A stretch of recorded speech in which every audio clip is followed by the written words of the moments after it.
Assalamu alaikum and welcome to the Radiance Podcast from the Jaffrey Academy. The topic this evening is quite relevant to the time of the year we're in at the moment, the starting of the school season. And for some children and families who are returning back to school, and indeed for some of which this is a new experience, it brings with it a whole array of feelings. We're going to concentrate our discussion this evening on issues around anxiety, particularly some of the concerns and worries that may face the children and their families.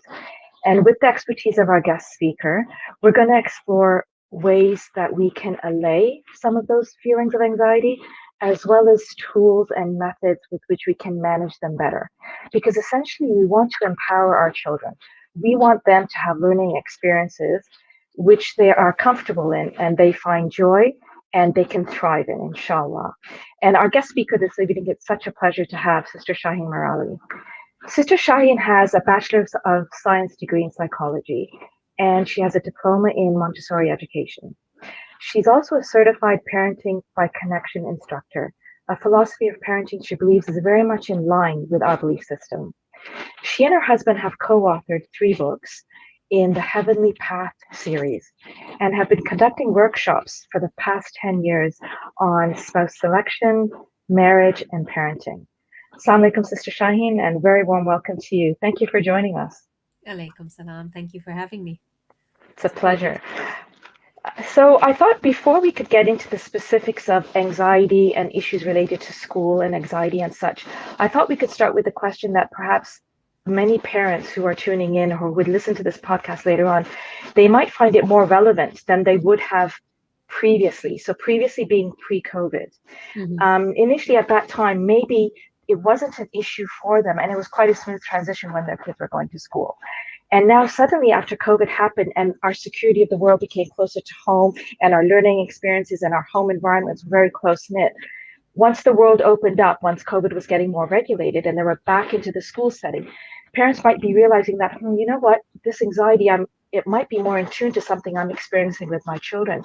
And they might be asking themselves, like, why is that? What is it that was with COVID that may have brought about such changes in our kids or one of our children? Yeah, it's a really good question. There definitely were anxieties before. People had separation anxieties and there were anxieties about school, and all those did exist.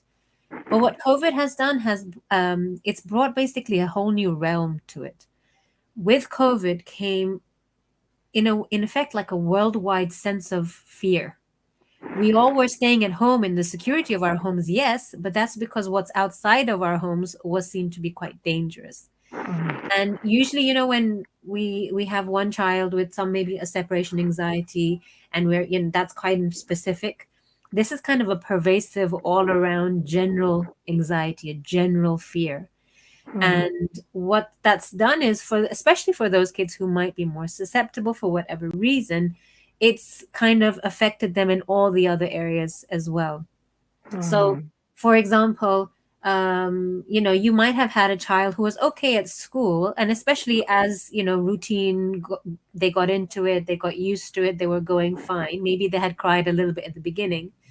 Then you have COVID, so they've been off school, they've not been around anybody else, they've not been around teachers or friends, and they have sensed this something in the air, where no matter how many times or how much parents try to hide it, it does exist, and they are going to talk about it, and it does affect, our own routine. Then they're going back into this environment, which they're not used to. And now they have this general sense of something's not quite right, and they're taking that with them and then applying it maybe to that school setting. And then, it's even though we've gone back to school and things have begun and routine has kind of come back, it's still not quite steady. So you'll have, for example, teachers who might catch it and have to be off, or have family members and there's been potentially death in the family because of it.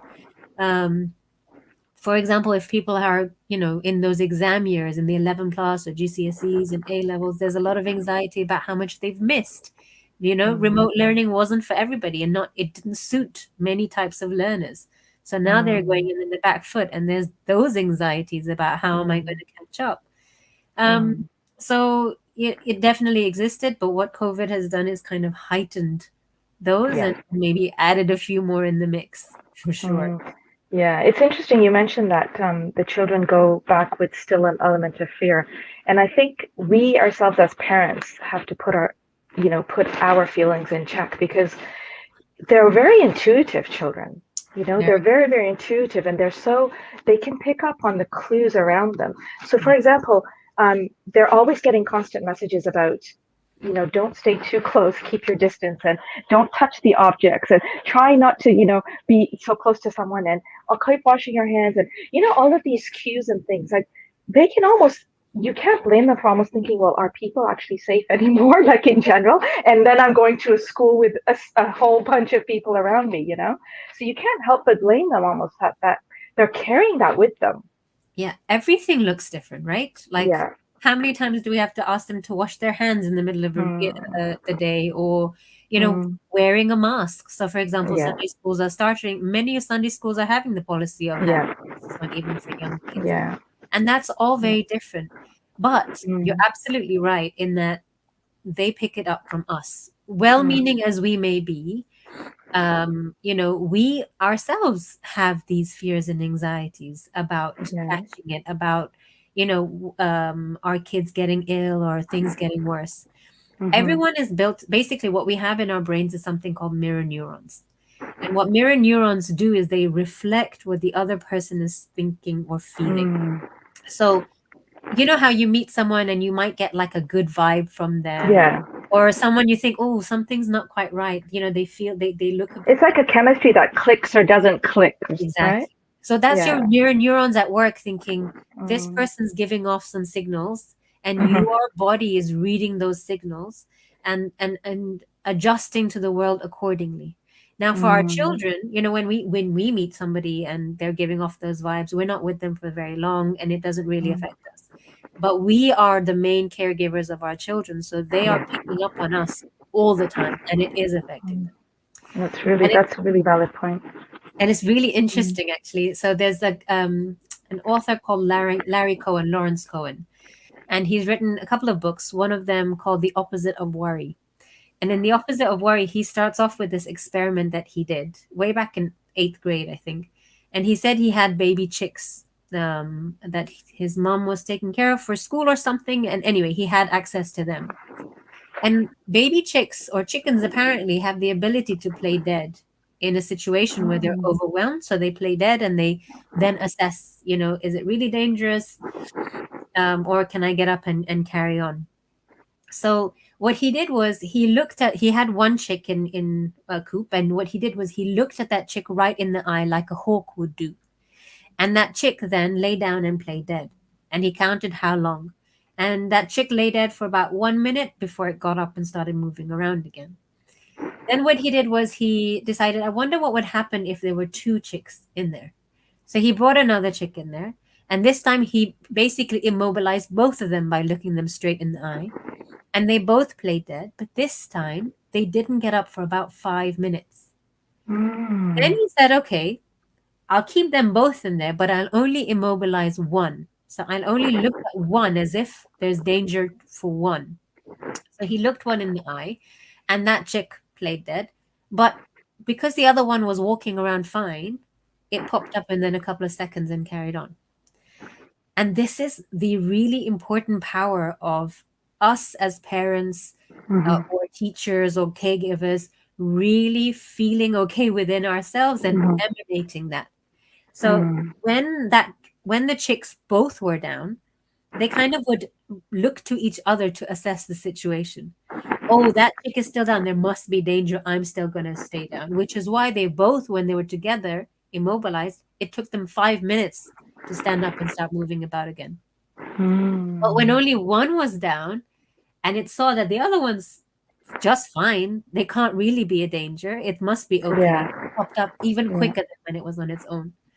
So Mm. it's super, super important. I'm not saying it's easy, Mm-hmm. but it's very important that we check in with ourselves. We work Mm. on our own anxieties and our own fears Mm. and our own Mm-hmm. worries, because Mm.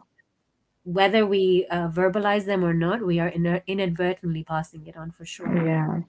So I think what we need to do now, because the word anxiety is going to come up a lot, Yeah. and it's such a broad term. I mean, there's so many phrases that get under that umbrella of anxiety, and Yeah. there's so many words that get sort of attributed to anxiety. Can you help us define it so we can get a better understanding of what exactly is or what exactly are anxieties? So I looked it up to get an actual definition for you. And Mm-hmm. anxiety is a feeling of worry, helplessness, or unease about something with an uncertain outcome. So just thinking about COVID, for example, and how uncertain everything was and still is to some degree, you can see now why there was such a pervasive feeling of worry, helplessness. We had no control over anything in that situation, and unease. But again, COVID aside, these sorts of anxieties come up all the time, and for different children, there'll be different things that worry them. Whether they are going to get along with their teacher, for example, whether they're going to have a nice teacher, they might be worried about that. They might be worried about friendships and who they're going to talk to, who they're going to play with. They might be worried about their studies and how they're going to keep up and stay in touch. And some might just be worried about leaving the safety and comfort of home and what they know because the school is an unknown, right? So there's lots of things that can already create these anxieties.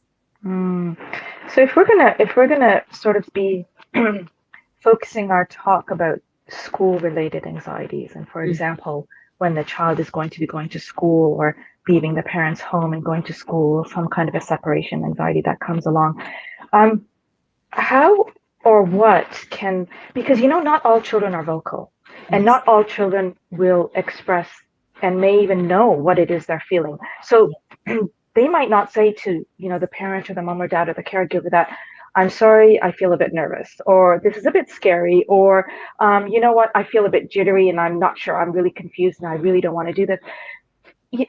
We're not always in a simple situation like that. So what kind of things can help parents identify, for example, that possibly their child is going through a situation or has that kind of anxiety related to issues such as going to school and being separated from them or their caregiver? Yeah. I wish it was as easy as them being able to say, I'm really nervous about starting a new school, but it's not. So it depends on the age of the child.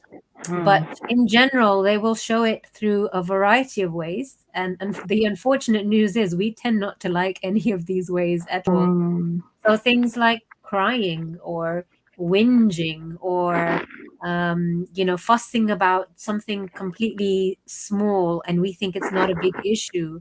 Or if they're younger, tantrums. And if they're older, maybe, anger, aggressiveness. All of these are ways that they can, without using their words, show us that something's not quite right. Now, at the end of the day, I think the other thing that parents can get hung up on is, oh my God, why do they feel this way? Why haven't I, why is it that they're so worried? Why did something happen? Or how, is it something I did? The beautiful thing about like the hand-in-hand tools that I teach is that actually we spend so much time worrying about the why, and the why is not a big issue at all. It doesn't matter why. It doesn't matter, if maybe your child was just a sensitive child, maybe they have had a bad experience has happened. Maybe it was fear that they've picked up from us somehow. That's inevitable. We can't protect them from everything. These anxieties are normal to some extent and actually even necessary. But the why isn't important. What is important is how to deal with them and to read these signs for what they are and not say, oh my God, you're such a problematic child, or you're just doing this for attention, or whatever it is that we kind of love labeling our kids for. Just see that it is what it is. And that's how they're and sometimes like the children may not necessarily reflect it in behavior where, like, for example, how you mentioned that they're whingy or they're clingy and things like that. And it might be in something that's so neutral and you almost may miss the sign. Like, for example, how they do in school. If they were, if their school level and marks have gone down, for example. So it may be also in things that we're not really attuned to, because we see, like you said, something more in front of us, and it could be a little bit more hidden away, right? So another one of the signals that they tend to give out is withdrawal or shutdown. Okay. When things get too much, they sort of retreat within. So it can go two ways, basically. Either they go really loud to try and get that attention, or if they've tried that and it's been shut down for whatever reason, then they just retreat within. It's unfortunately, it is a way of, I'm now going to protect myself because nothing else is working. So there you have that shutdown. You have maybe for younger kids things like nail biting or thumb sucking, less speaking out in class or whatever. I do want to really emphasize that to some degree, anxieties are normal, and even from an evolutionary perspective, they're necessary, right? To survive. I mean, the way that we are wired is that when our brain sense danger, when our body senses danger, we prep up and we get ready to work on, to remove that threat or to work over it. And in fact, at the Stanford University School of Medicine, they actually found that these short little bouts of stress can boost immunity and raise levels of, for example, cancer fighting molecules, and the effects last for weeks. The problem is when it goes on and on undetected, for whatever reason, or we are not able to necessarily meet it with the way that it needs to be met. Maybe, the ways that we're trying to tackle it is ineffective. We don't see it for what it is. We kind of brush it aside, like, you'll be fine, don't worry. That's when it gets chronic, and that's when it gets problematic. So I'm gonna zone in on what you said about if we don't meet it when it needs to be met. So if the parent has identified, or a caregiver has identified that there are some anxiety issues related to school, or et cetera, with the child, and they turn to the literature. I mean, there is like a plethora of things in the literature, of suggestions and ideas and things of to do this and not to do this. Yeah. What can you advise parents based on, your expertise in this field? What are some of the takeaways that parents can work on to help perhaps their children through some of these things? Yeah, there is a lot out there. Even for adults, there is a lot out there. Lots of, advice like deep breathing, meditation, taking a walk, having a bath, all sorts of things that we are told, stress balls, and we try and read them stories about school and all sorts of things. These are all good. They're not bad techniques at all, but they don't get to the root of the issue. So I kind of I distinguish between what is called a coping mechanism and a healing mechanism. Sometimes even our traditional parenting techniques can be coping mechanisms. In the moment, we want them to go to school, so we will use a bribe, for example. If you go to school, then you'll get a chocolate when you come out. Or, we might even use a sort of, you just need to go, and, we might get a little bit harsh. And those also can be methods that we use in the moment to try and get things moving or done.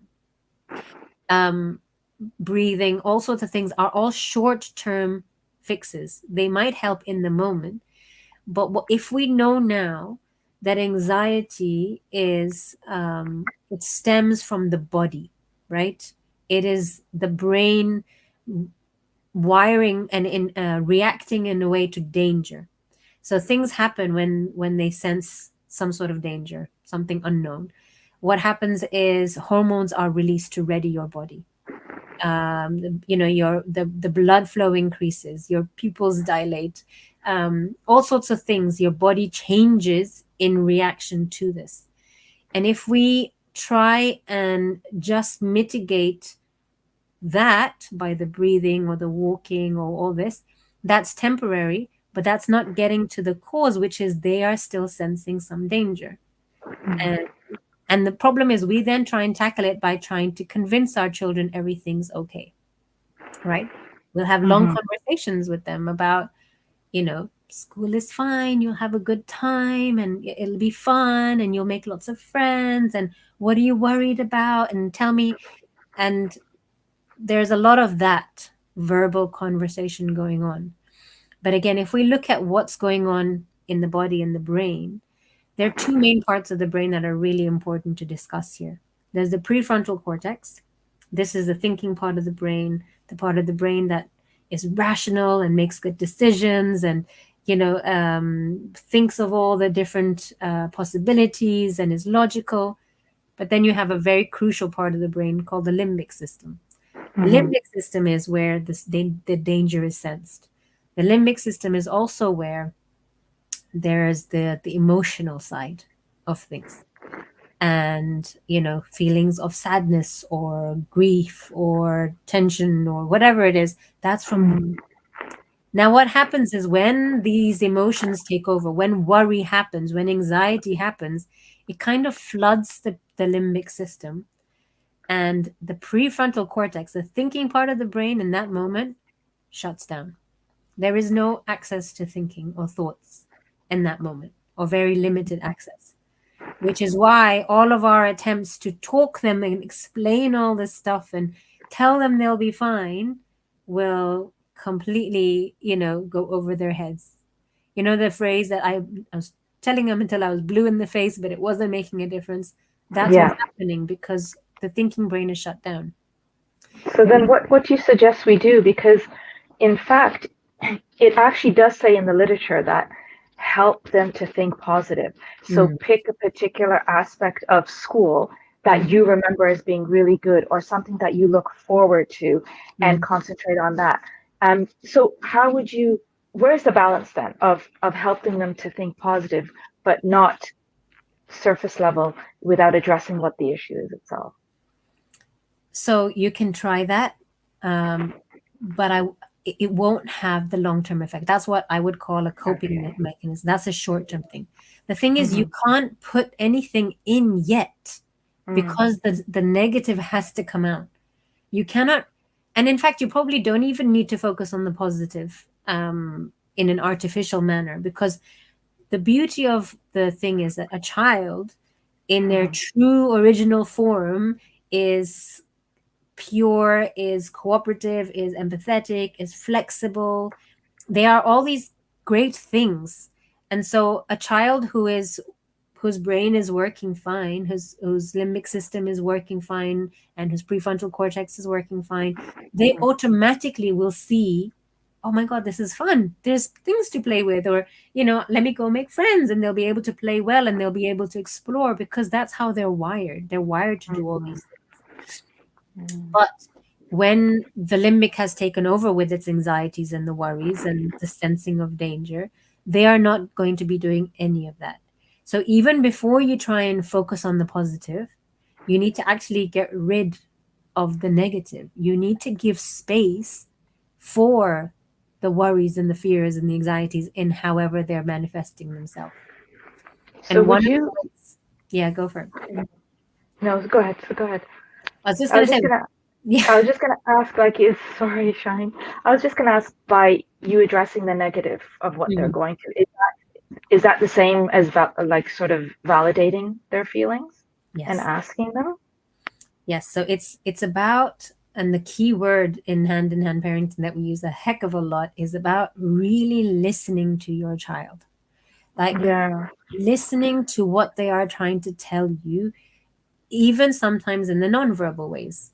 Listening to the tears, listening to the fears, listening to them saying, I don't want to go, and actually saying, I know, I see that you're scared. Making space for that.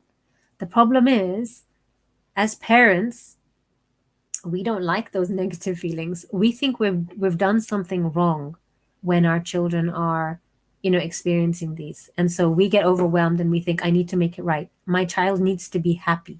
My child needs to feel good about these things. And so we tend not to listen to feelings so much. So about being happy, there was a question that came up from one of the parents. If we could have that question again. So their child is becoming more and more withdrawn. Yeah. And about going to school, and they're not happy about going to school, they're becoming, how can you, like, what are some of the things that, if they're becoming more withdrawn, then their expression of what it is they're feeling might not be on the forefront, no matter how much you try and, ask them or try and validate their feelings, they may not be able to express it. Yeah. And what can you do for situations like that? So there are a number of different tools that we would recommend, and using them all together is the best way. Okay. At the end of the day, what we say is, when a child is connected to a parent, or an adult, or someone that's taking care of them, then their brains are working well. And when they're connected and their brains are working well, then they are able to, like I said, do all these things, see the world for the beautiful place it is, be positive, flexible, and all these things. Now, things happen along the way which kind of move a child off this path. And like I said before, a lot of it, there's no blame. It's just life. Anxieties happen, COVID happens, experiences happen. It's totally fine. And we don't even need to know the why of why they have gone this way. But you need to reconnect with that child. You need to bring that child back to a place of oneness within their themselves and with their parent. So the hand-in-hand tools, what they do is, through different ways of listening, you go in and you connect with your child. And the more you connect with your child, the safety builds. And as the safety builds, then the child will once again be able to have access to those emotions that maybe they have shut off. So the different forms of listening are listening to tears, for example, listening to them when they're talking about their worries in general, listening to them through play and getting some laughter going, making time for them, like one-to-one good quality time. These are all really, really essential, along with making time for yourself and working on whatever fears and whatever worries you have. Because it starts with us. Like we mentioned at the beginning, if we are exuding fear, they're going to pick it up. So through these different tools, what the parent can do is use these tools, make the effort to get connected back to their child and start giving them those opportunities to then open up and express themselves.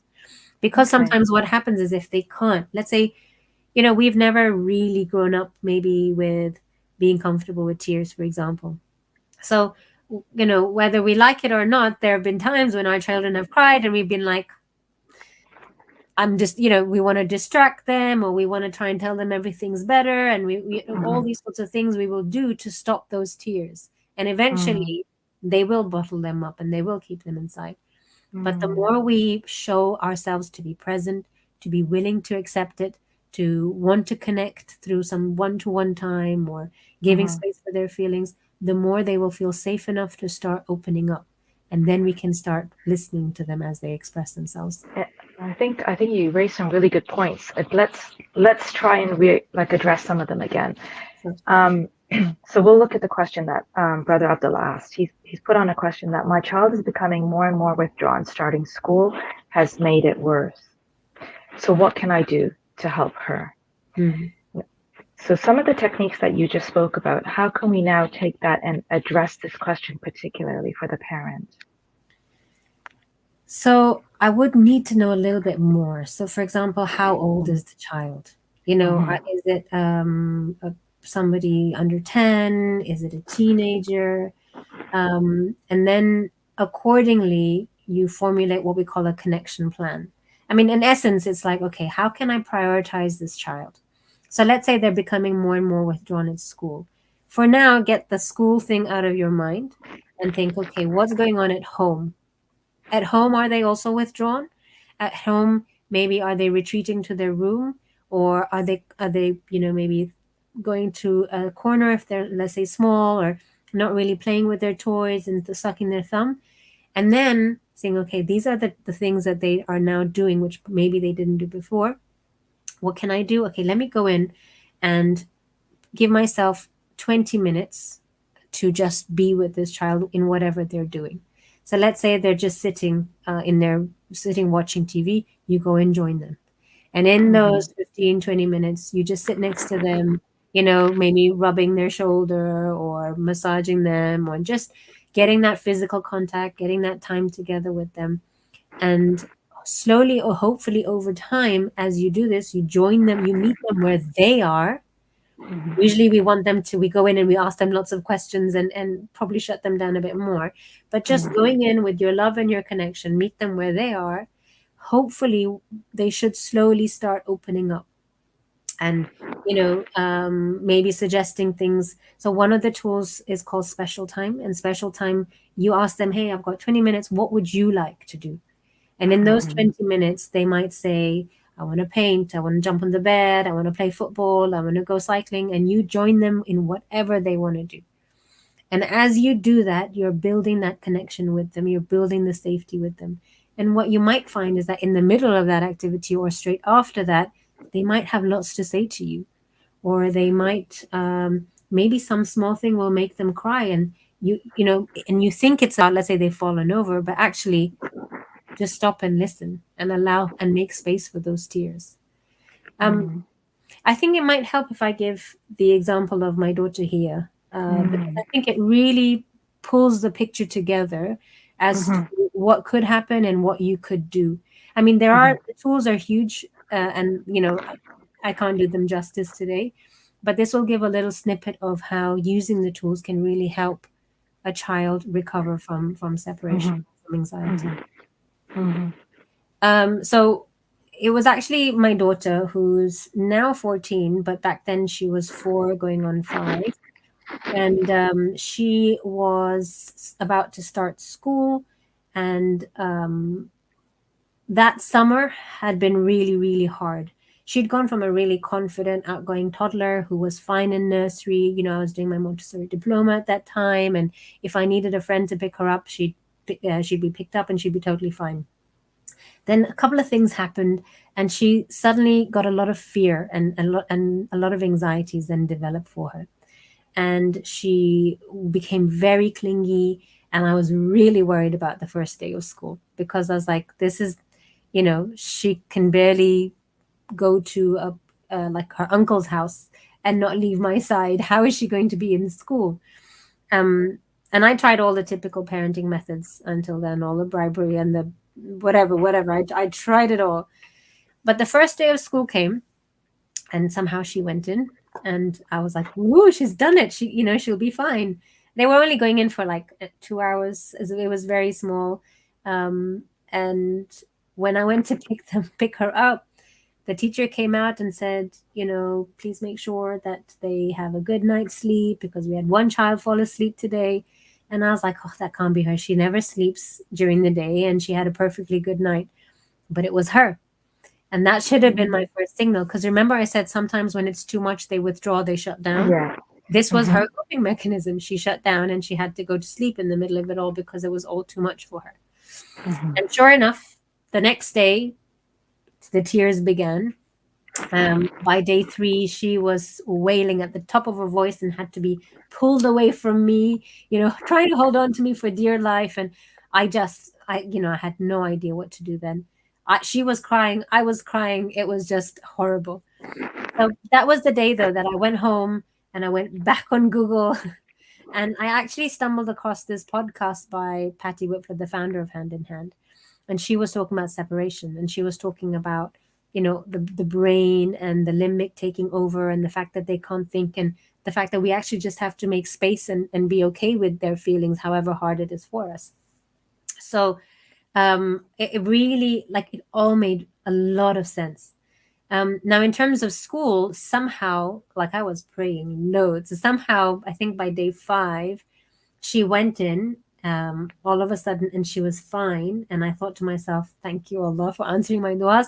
But I really knew that this wasn't the end of it, because she was still, in all the other ways, she was really full of fear and anxious and all sorts of stuff. But how as a parent did you know that? What other signs or what else was she going through where you thought that, because the obvious, her going into school without the tears and without your, the tugs and things like that by day 5. Yeah. we could, anybody can think, okay, it's all fine and dandy and it's done. Yeah. Yeah. What was the other signals that triggered you to think that, no, hold on a minute, there is still more to it? So, for example, at home or when we went swimming, she had been going Mm-hmm. swimming for nearly a year. Suddenly, lots of tears at swimming. And it was all about the same kind of route, like, where will you be? She didn't want to separate from me. Okay. Where will Okay. you be? What if I can't find you? And all the rest.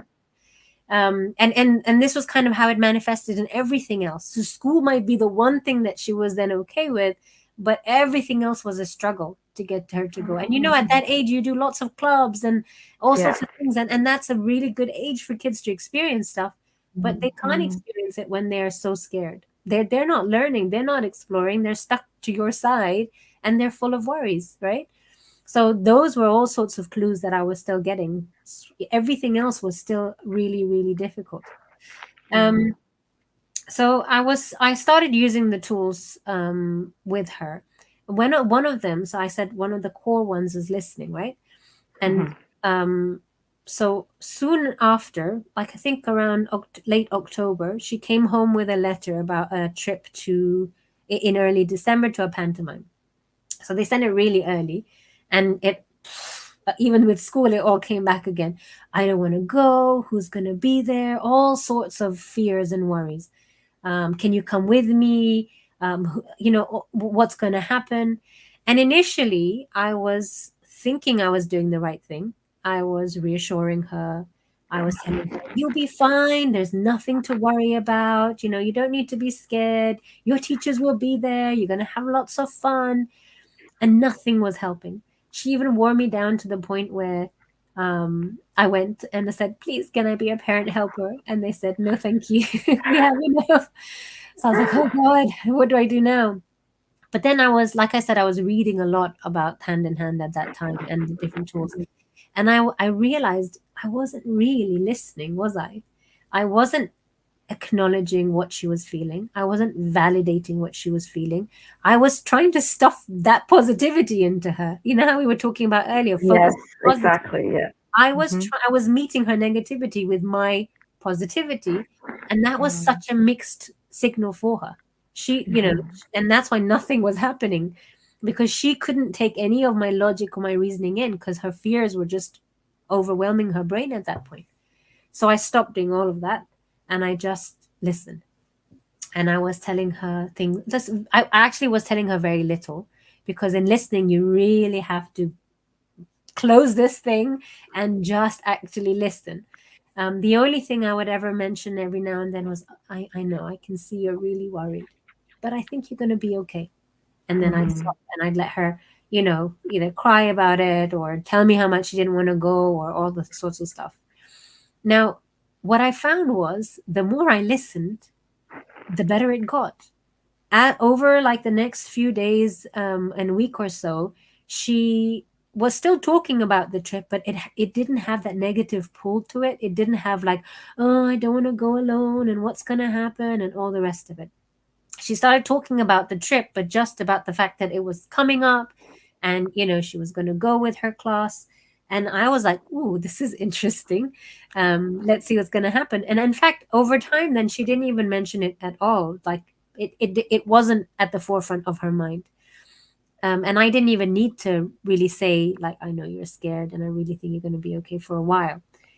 As we got closer to the actual day, I did get a little bit worried. I was like, okay, she seems to be fine, but what if we have, the same event of her clinging on to me for dear life and crying and having to be pulled away happen all over again on the morning of the trip? But I just thought to myself, I'm trying my best. I'm listening as much as I can. Let's see what happens. On the morning of the trip, she gets up quite early, comes into my bed to snuggle. And out of the blue, she just strokes my face and she goes, I know you're scared, but I really think you're going to be okay. And I was just like, okay, I don't know if she's telling me or she's internalized it for herself. I don't know. But alhamdulillah, she was absolutely fine on the trip. So, you're saying listening. So listening, I just have to ask you, because this is really interesting. Yeah. It started with you taking a step back and listening to what she was saying and how she was feeling. And you mentioned that it's more about you listening to them without you speaking much. But how did you validate what she was saying? And so did you use any words? And if so, what kind of words did you use? Because we can be so put in the situation where we think, I know what you're feeling. Don't worry. Like it's almost a natural reaction. Yeah. So you have to, like, I'd love to hear, like, when we're put in that position, what exactly is listening? As parents, what does it mean to listen to the child when they're going through something like this? What should we do? What is listening?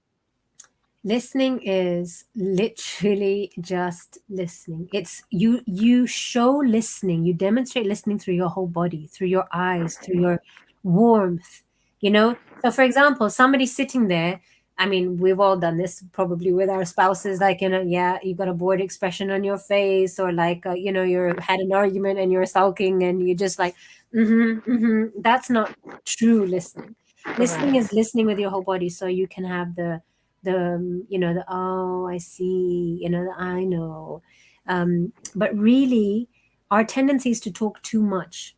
So to try and go to the other extreme and say as less as possible, and we will probably say just about the right thing. It's okay to say, it's important. Now, here's one thing. A lot of parenting techniques out there say to put a name to the feeling. But in hand, we say no. You don't actually have to do that. You can just listen. It doesn't matter if they know if they're feeling frustrated or sad or angry or whatever. What is important is for them just to feel it and let it go. Because here's the key. When we listen, what's happening is that they can feel it fully and then let it go. What happens when we don't listen, what happens when we try and reassure or try and fill them with positivity or try and remind them to breathe, is we're stuffing those feelings back in. We talked about the limbic being overwhelmed. The way that the limbic kind of comes back is if that is let go. And that letting go happens in their expression, in their telling you, in their whinging, in their crying. All of these are ways to actually let these feelings go. And when those feelings go, the thinking brain comes back on. I have this, Dr. Dan Siegel uses, I don't know if you can see, it uses a hand analogy. This is the normal brain, right? This is the thinking part of the brain. This is the emotional part of the brain. This is the thinking part of the brain. When a child or an adult is upset, the thinking part of the brain, there's no access to it. It's only the feeling part of the brain. You say that their lid is flipped, right?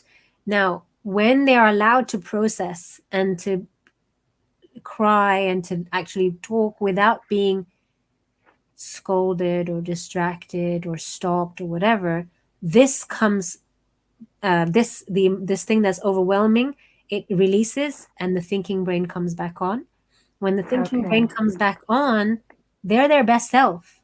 Now they're like, they know it for themselves. You don't have to convince them of anything because they can see that, oh yeah, it's going to be an exciting trip, or, you know, there's so much to do here. And that's the beauty of it. You're allowing their good, pure fitra to come into play again. Yeah, so you've given them that space and you've given them that, platform to express and talk. And through that, they've they rationalize themselves, basically.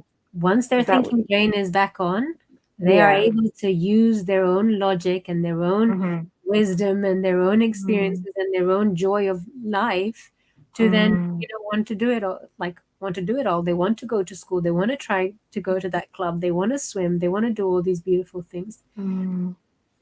So what's another tool? In addition to, I think this listening one is really powerful, but I think it's something that in general we're going to have to work on, because like you said, we think we're the parent and we know best and we can help fix whatever we think our child is going through. And you mentioned labeling, and we feel we have to label whatever it is they're going through. So okay, let's understand that that's actually not what we should do. Let's listen more so that they can think for themselves and they can rationalize better. What other things can we do besides listening? So the special time is the one that I spoke about, for example, with the child who's withdrawn. That's another really important tool. Mm-hmm. Laughter is a big one. Laughter. So we talked about how the limbic system kind of helps itself by letting go. There Mm-hmm. are certain ways in which the release happens. The healing happens to certain ways. So we talked about crying, for example. Mm-hmm. Tantrums are actually a really good way to release, but Mm-hmm. laughter is also a very good way. So um, maybe spending some time playing some silly games, making them, in essence, it's like follow the laughter. What I happens was is actually, I was actually going to ask you because if they're withdrawn or if they're a little bit upset or teary, yeah. how do you, where does the laughter come from? Where does that, how can you? So the laughter doesn't have to happen in that moment. And if they're Okay. teary, I would just give space to those tears rather than try to attempt laughter at that point. But Okay. as they go through their day, let's say Mm-hmm. something makes them giggle, notice that and do more of that. I mean, it could be Mm. something as silly as you're walking and you maybe stumble a little bit and they giggle. I know it's very easy to get offended. Say, hey, that's not very nice. You're laughing at me falling. But Mm. actually, you know what? Just pretend to stumble a little bit more. And like, oh my God, I really just can't stand straight. What's going on with me today? And, just be the silly, goofy one and get laughter going through that. Whatever makes them laugh, whether you say something wrong or whether you tell a joke or, you throw a pillow, for example, when you're pillow fighting and that gets them laughing. Just Mm. putting in more moments of laughter during the day, and especially before those moments where they might be a bit more fearful. So, for example, a little bit of play before school is great. Mm-hmm. So one of the things, for example, I did for Zain and Fatima is I would get up quite early, get them dressed, and then we'd have a balloon and we'd play volley balloon, or we'd just play some balloon games to get the giggles going so that the transition to school was so much easier then for both of them, even for Hussein Yahya, because you have your usual, I don't want to go to school anyway, right? So putting in moments of play and laughter, but really essentially it's the listening. And it, Okay. it sounds so simple, like, yeah, of course I can listen, or yeah, I'm a good listener. But what I ask is that just observe yourself for a week or two. Before you try Mm. any of this, Yeah. watch how you are in general Mm. during, Mm-hmm. and see, are there actually, I had it, they were talking then. Did I interrupt with a question? Or did I say, no, don't be Mm. silly? Or did I maybe take the Mm. teacher's side? Or, oh, Mm. yes, every night, just ask yourself, actually, was I really listening? What could I have done differently? And So there's a really good question that's come up. And what if my child doesn't want to talk or doesn't want to spend time with me? Because you mentioned some really good points about laughter and quality time. mm, And that teenage age, if yeah. they don't want to do that with you or take, even how would you approach that then? So the teenage age, you have to really court them. It's Okay. like you're wooing your child. Um, Hmm. the same kind of principles apply, Yeah. but the tables are turned, right? So when they were younger, they were the ones who were begging you to spend time with them, right? Yeah. Mommy, play with me. Mommy, play with me. Mommy, play with me. Now it's you who wants to have that time and attention with them. Right. So you could do something like special time, but what we do is we call it unannounced special time. So that one-to-one quality time in your head, tell yourself, okay, I have 10 minutes. Let me just go check in with them. Again, join them in whatever they're doing. If they're playing a video game, I'm going to sit next to them and, watch Hmm. and maybe comment, and maybe they'll let me try it eventually or whatever. If they're Mm. reading, just go sit next to them and don't interrupt them and don't disturb them, but just go be with them. I had a Mm. really, really beautiful story once from someone who came to do the class with me, and she was telling me about her teenage son and how she felt like things were quite hard between them. But what she did was she told herself, okay, I'm going to try and create these moments of connection with him. And she said that the first day she knocked on his door and went in, and he's like, what do you want? And she goes, nothing, I just want to give you a hug. And so he was like kind of stiff, and she gave him a hug, and that's it, that one moment, and then she walked out.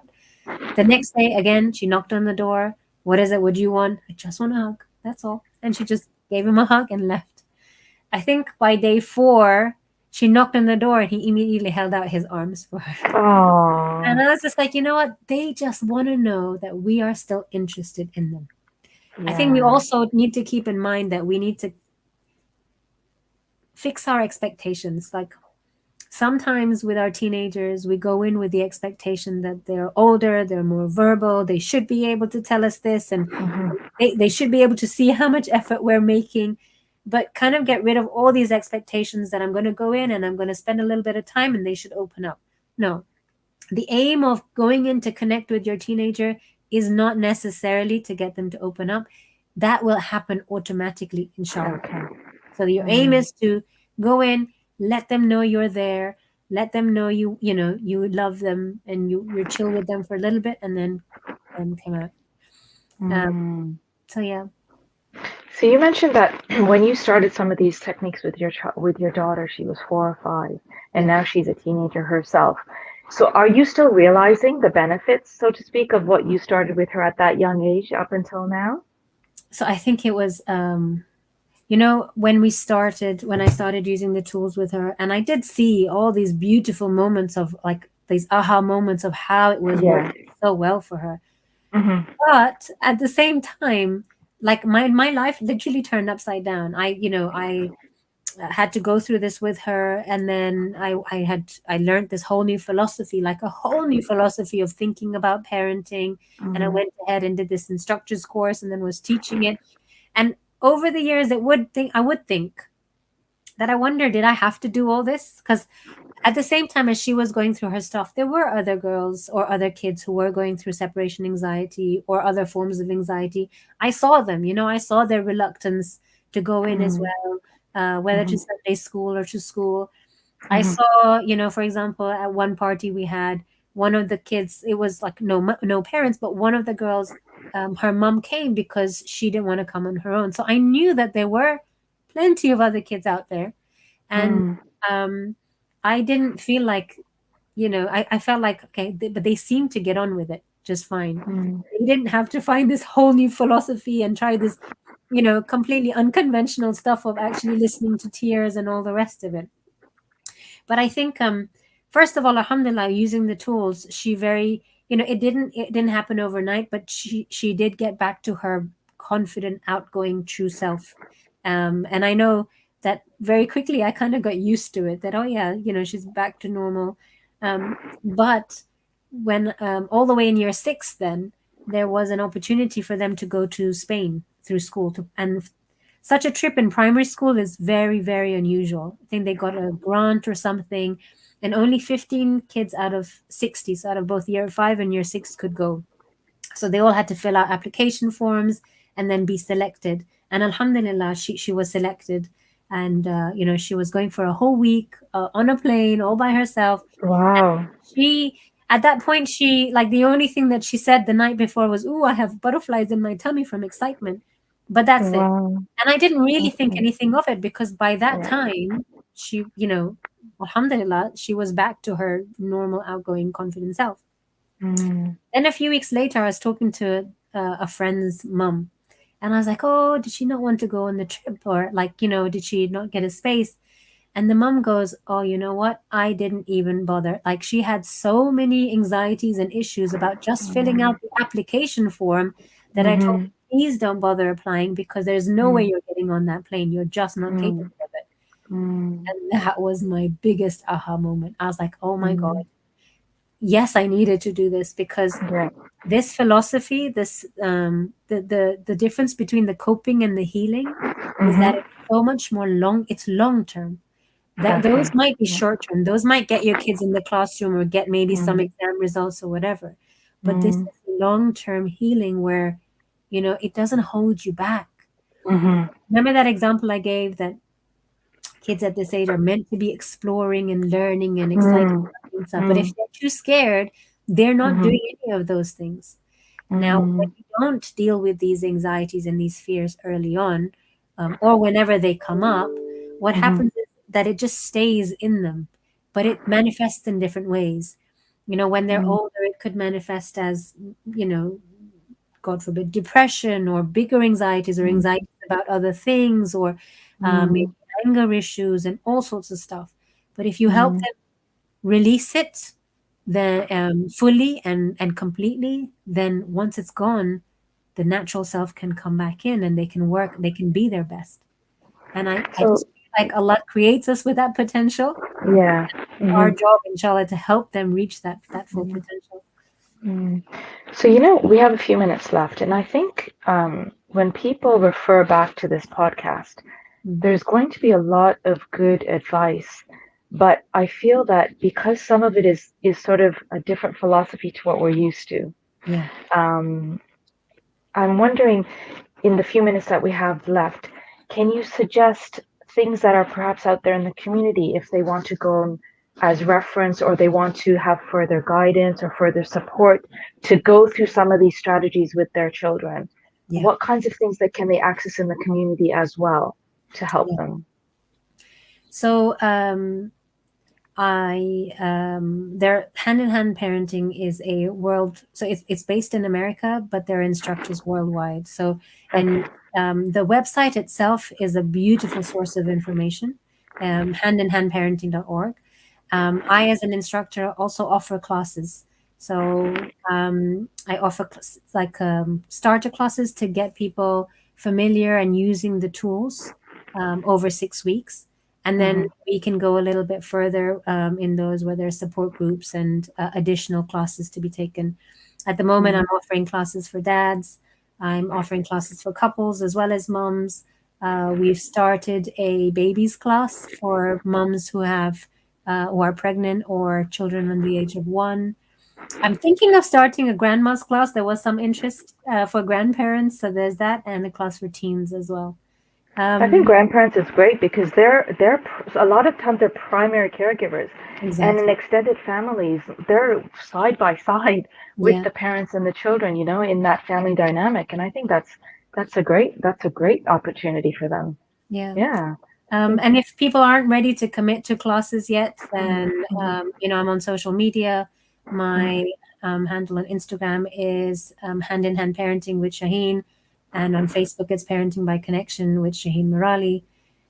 So there are lots of instructors around the world. So you can really find someone, wherever you are. But at the moment, all the classes are over Zoom anyway. So inshallah. I think it's really, really good that this is available to them, and especially so it's an added level of confidence to the parents who are listening, because you mentioned that the philosophy behind this hand in hand, it aligns with our faith. So there's no conflicting philosophies and there's no conflicting belief systems. And I think that's really, really important, because first and foremost, we are Muslim, and our principles and our faith define who we are. And if you find something that can grow alongside and align with that and complement that, alhamdulillah, I think it's a great opportunity for parents to learn and look into further. We're about to wrap up. I'm just wondering, is there any last message you want to put out there for the parents, or in fact the kids who may be listening as well? Yeah, I mean, I would just like to touch on that point that you mentioned. Hand-in-hand parenting is a love-based, gentle, peaceful-based philosophy of parenting. And, we have the prime example in our Prophet, right? There's that ayah that says, if you had been hard-hearted, they would have turned away from you. It is by the mercy of Allah that you were gentle with them. The more I read, and especially once I'd learned about hand in hand, then I would come across Hadith and I'd be like, oh my God, it's been there the whole time. Wow. But we haven't seen or made those connections. So, and the other, we were talking about working on ourselves and our own fears. It's as simple as that, the ayah that says Allah does not change the condition of a people until they change what is within themselves. And that is what I think makes hand in hand really unique. It's like, you know what? Your kids are absolutely fine. They're on the path that they are going on. It's us that maybe just needs to work on ourselves, heal ourselves, so we can be the best that we can be for them. Alhamdulillah. That's a beautiful journey. It's a lifelong alhamdulillah.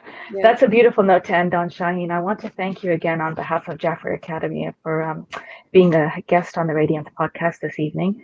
It's a lovely, lovely, lovely topic, and I think there's a lot of scope for exploration for parents and the extended family for in the community. And inshallah, they can refer to this podcast for your details, and inshallah, you'll have people reaching out to you. And for all of the parents and kids out there, thank you so much for joining us this evening. And on behalf of Radiance Podcast, we wish you all a Khadafis, and please stay safe and well, and enjoy the school year ahead, inshallah. Khadafis, everybody. Thank you so much, Khadafis.